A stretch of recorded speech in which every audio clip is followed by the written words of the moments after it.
both operations hire a majority of women, and the women are in effect like wives in a harem to the owners of these operations. So the show, another layer to it is that the show is another kind of expose on on this kind of modern cult mentality.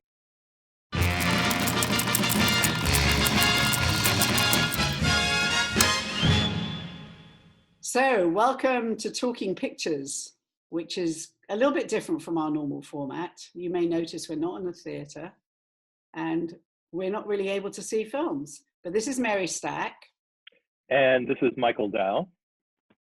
And we're going to talk about some old and new things that you can watch streaming right now, and things that you may have always wanted to watch and now you have the time to.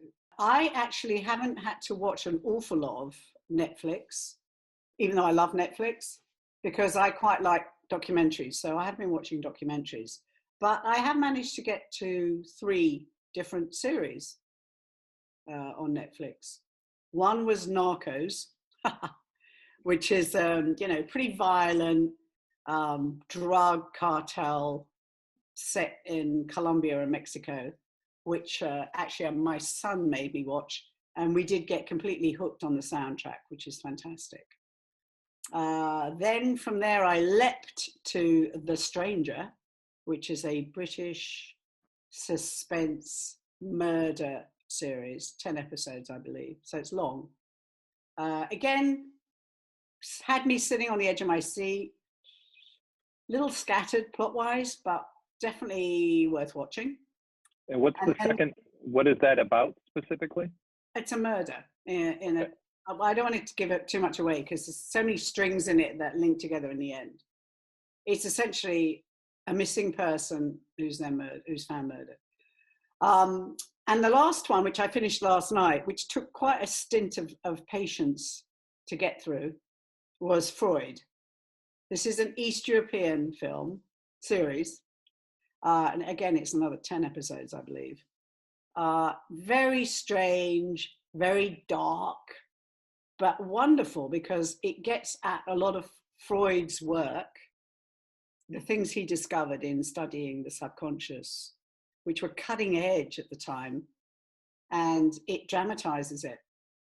So some of it is brought through the patients that come to his house.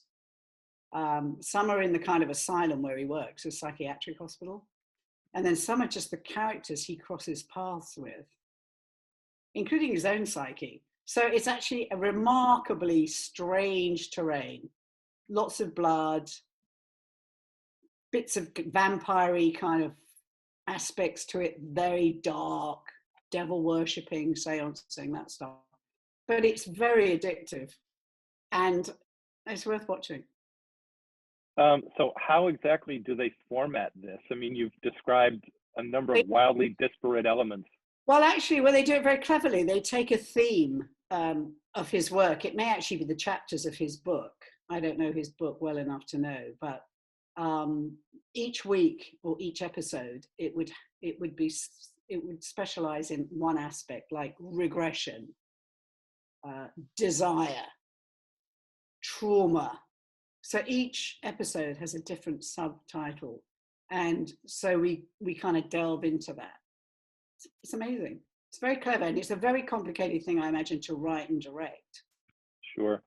And how much of it, the vampire stuff, I imagine I'm just guessing that it's fictional, but how much do they incorporate of that kind of supernatural stuff? That it strikes me as curious.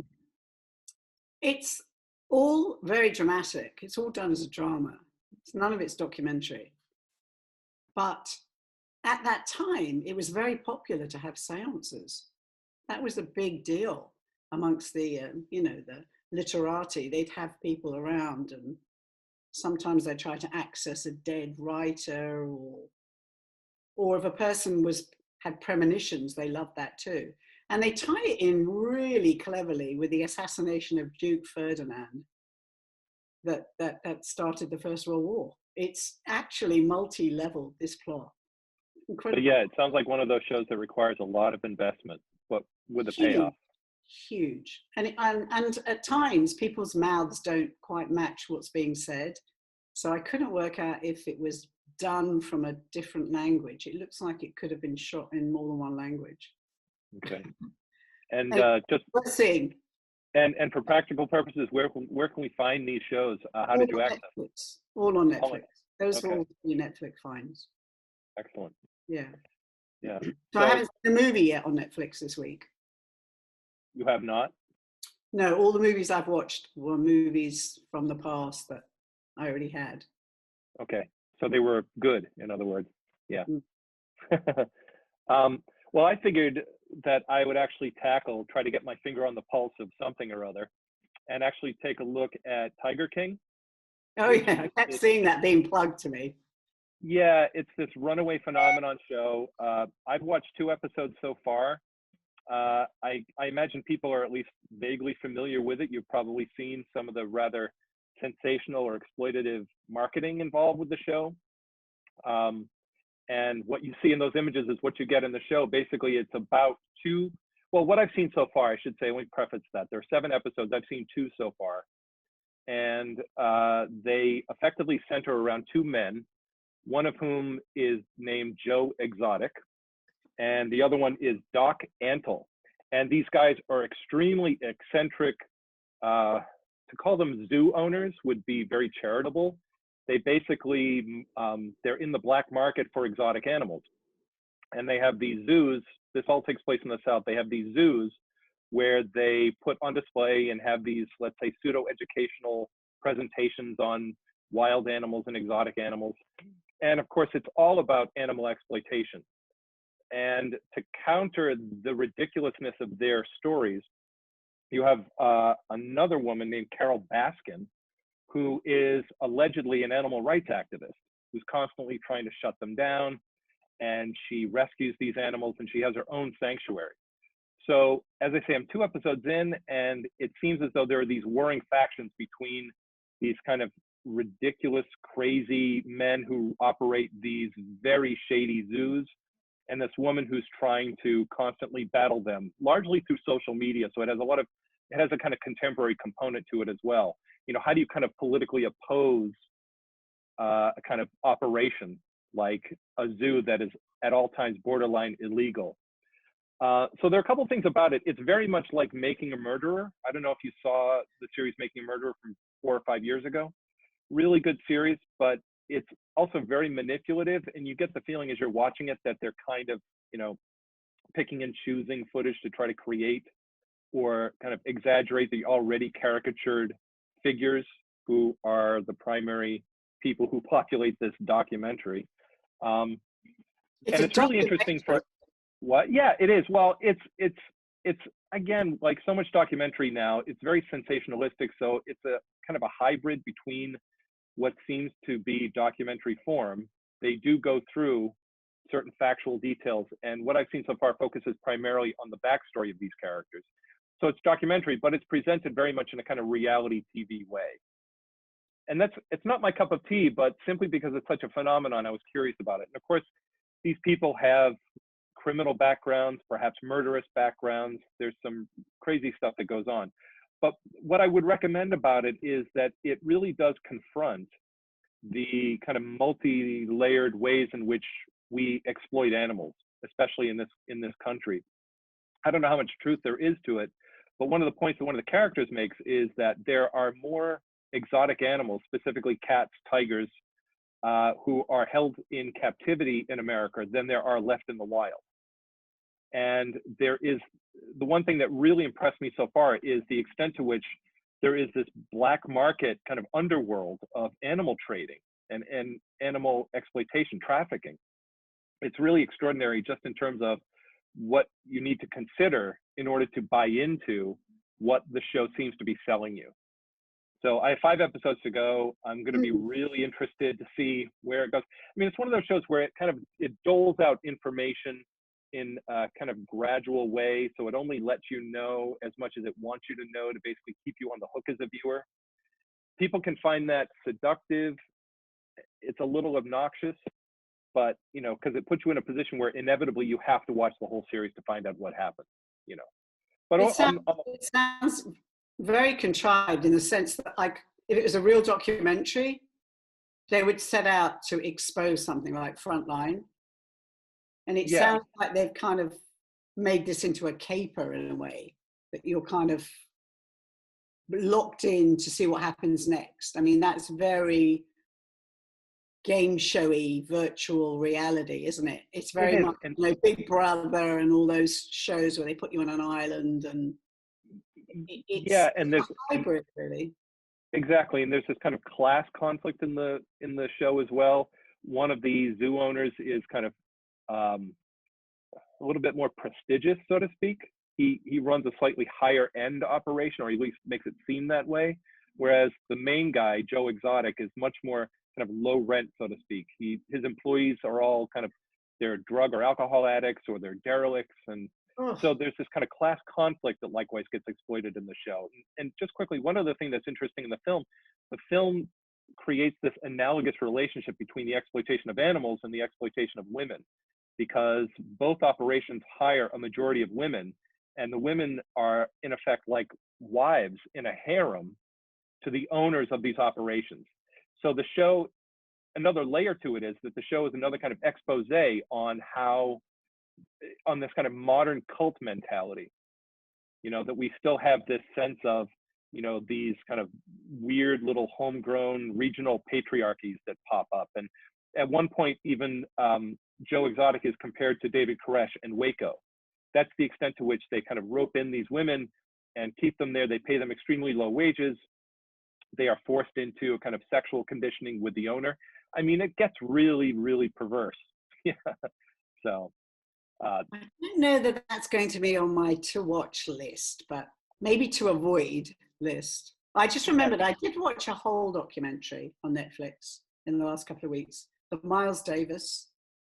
Excellent. Fantastic, really worth watching.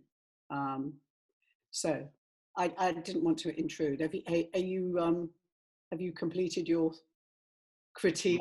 My thesis, yeah. And well, my second recommendation, much more quickly. Again, I was for some reason this week, maybe it's because I've been shut in so long, I've been in this kind of like real mainstream pop culture mood. There's another show that is called The Movies That Made Us. And again, I would recommend that if anybody's interested in the often very complicated backstories of iconic movies from the 80s. They've done 4 episodes so far. I think the movies they've covered are Die Hard, Home Alone, Dirty Dancing, which I think is actually an underrated movie, believe it or not, and Ghostbusters. And the episode I watched was on Ghostbusters. And that film is really a miracle movie, the extent to which it actually got finished in the first place. And it goes through detail by detail, you know, all of the conflicts and all the problems and all the kind of studio hassles that went into the making of a movie that we, I think in many respects, take for granted. You know, it's a movie that almost never happened for a myriad of reasons, all of which are covered in the show. So again, if you want just like a pure pop culture fix and you want to get kind of exposure to the behind the scenes aspects of the production of major movies, then The Movies That Made Us is definitely on my recommendations list.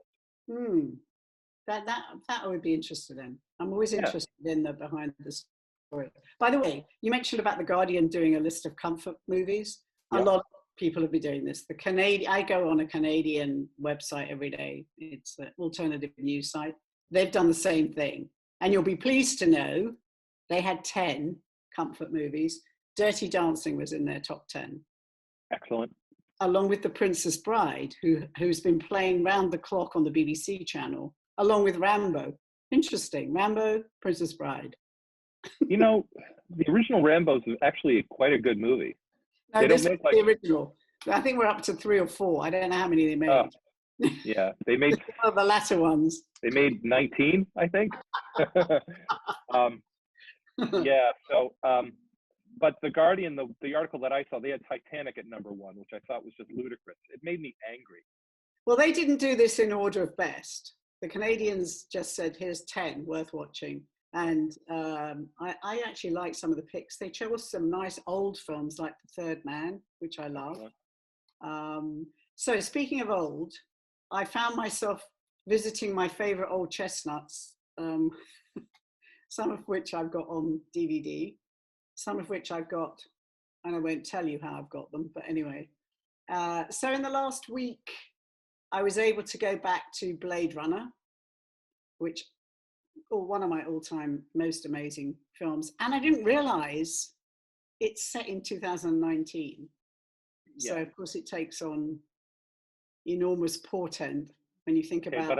All right, but I have to ask you the Blade Runner uber geek question. Which version of Blade Runner did you watch? Because there are at least 5 of them. This is the director's cut that Netflix now has. Netflix has. I've got the original on my own, but yeah, you have to have a lot of time, but it's worth it. It's worth it. Yeah, I mean, for anybody out there who's not seen Blade Runner, it's like beyond a masterpiece. I mean, it's kind of one of those very few unquestioned perfect movies, I think. I love the technological wizardry of this film. And then the whole idea of the role of a robot. I just find it so remarkable, you know, that they're so good that nobody can tell if they're replicants or if they're human. You know? Right. Well, we get right to that point where we question, okay, what constitutes intelligence and artificial intelligence, right? Yeah. No, it's I mean, that movie we could spend easily, 10 hours on. It is number one, the most certainly beautiful movie of that year, 1982, if not of the decade. And what I love about it is that it just simply, it envelops you in an environment, this dystopian futuristic environment. But I think, as you were suggesting, it doesn't really call attention to itself. It simply allows you to inhabit the world that it presents. And that world is so complete and so thoroughly realized. And again, it's one of these movies where I'm like, this is all shot on like a studio set. This is extraordinary. And the matte paintings are extraordinary. It's just one of those movies to really just devour. I mean, if anybody has any doubt that cinema is capable of art, first of all, what's wrong with you, right? Certainly mainstream cinema. But number two, that movie is it. I mean, that movie is a kind of, every frame is a painting kind of movie. It's absolutely exquisite. And it also it deals with issues, I think, where it does force you to really take into consideration at a deeply philosophical level what it is that constitutes consciousness and morality and humanity ultimately. If I go any further, I'm going to fall off the cliff of pretension. Yeah, you are, because I'm just saying watch it and you'll see. Watch it and you will see. And also another film, suitably enough, Love in a Time of Cholera is one of my favorite films, which is I have not seen. Gabriel Garcia Marquez book, which I think is probably the first time I ever saw Javier Bardem. And he is remarkable in it. He's young, and they age him to he's about 90 by the end of the film, and they do it really well. So, but they do have a young person playing the very early years, which, they didn't do any of this Botox stuff that they did with The Irishman. Yeah, the de-aging. Yeah. So it's very, very good. It's compelling. And of course, it's quite suitable because right now, apparently one of the big books, there's 2 big books out there. One, Albert Camus, The Plague. And there's another one by a contemporary writer, Dean Koontz, I think. Dean Koontz, yep. He wrote this book which foretold the situation in Wuhan. And you can't get hold of a copy, apparently. It's Amazon sold out. And it pretty much forecasts everything that happened. And it makes you wonder, wow, did he have some little notes somewhere that none of us had?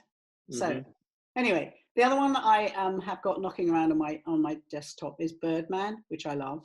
And I think I can get more out of it if I watch it again. It's a good film. Yeah.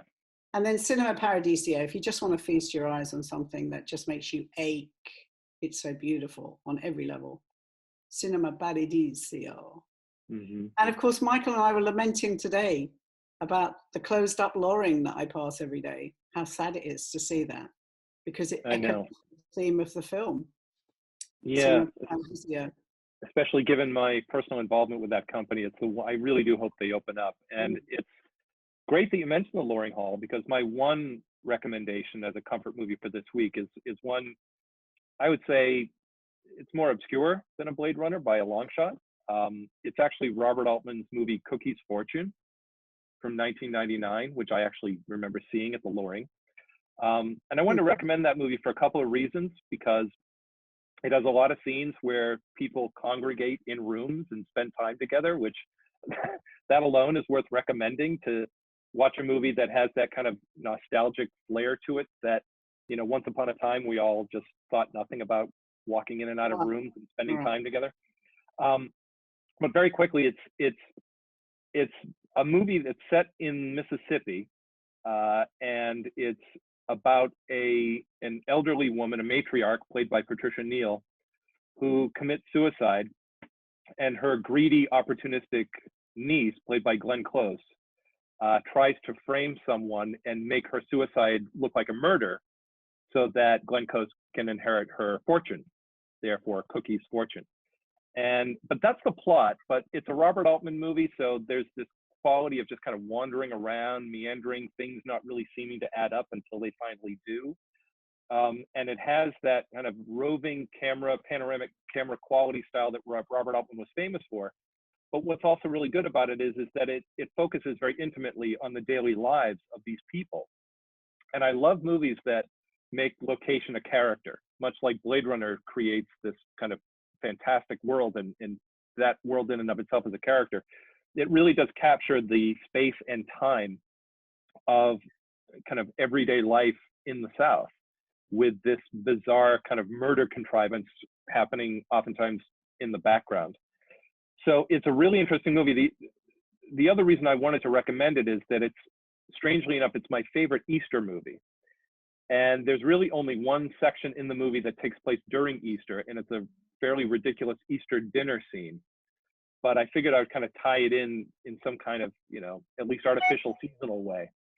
The color scheme itself is very Easterly, if there's a word that I can kind of make out of that. It has a kind of Easter palette to it. Easter-esque, right? So it has a wonderful quality to it, and it's very unassuming. And for me, it's my ideal idea of an escapist movie, where you can just spend 2 hours with a group of people and the kind of everyday travails that they go through as they're trying to resolve this bizarre murder situation where a person is falsely accused of such a thing. So that would be my recommendation. Again, a very homespun movie, kind of out of left field recommendation. Also available on Netflix, so I do hope people take the time to check that out. And if you happen to see it at the Loring 20 years ago, it's a movie that holds up surprisingly well. Well, Professor Dow. Yeah. Well, that's our first go around for Talking Pictures, coming to you from Zoom. So I'm going to say cheerio from Mary Stack. And goodbye for now from Michael Dow. Hopefully see you next week. Cheers.